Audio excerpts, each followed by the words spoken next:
السلام عليكم، مرحبا بكم في قناتي. اليوم رايحه نقدم لكم الحميص اللي مشوي في الكوشه. مكونات الحميص عندك غير الفلفل والحار والطماطيش. الكميه على حسب الرغبه والاحتياج.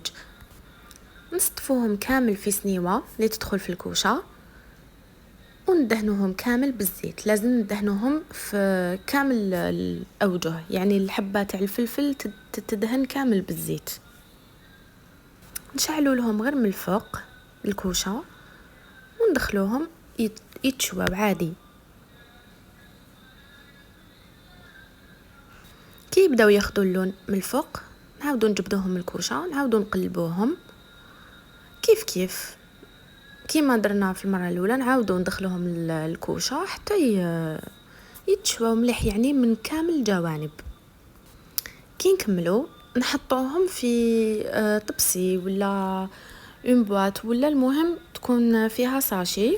فوالا راني كملت، حطيتهم كامل داخل الساشي. نغلق نورمال الساشي، المهم يكونوا مكوفريين كامل، ونخلوهم حتى يبردوا باش نقدروا نقشروهم ويعرقوا داخل الساشي. لازم يعرقوا. كي عرقوا وقشرتهم حطيتهم داخل اشواغ. نحطوا الملح، عينكم ميزانكم، الملح على حسب الكميه اللي عندكم. انا وزعتها هكذا باش ما يغلبنيش. نضربوا ضربات خفاف، ضربه شغل وتحبسوا، ضربه وتحبسوا باش ما يجوش بيوري، باش يجوا على حسب اكو تعرفوا كيما يكون الحميص ماشي مرحي بزاف وماشي مرحي خشين. هي في الاشواغ، على خاطر انا رايحه في الاشواغ مع الكسره. نديروا له زيت الزيتون، لازم زيت الزيتون.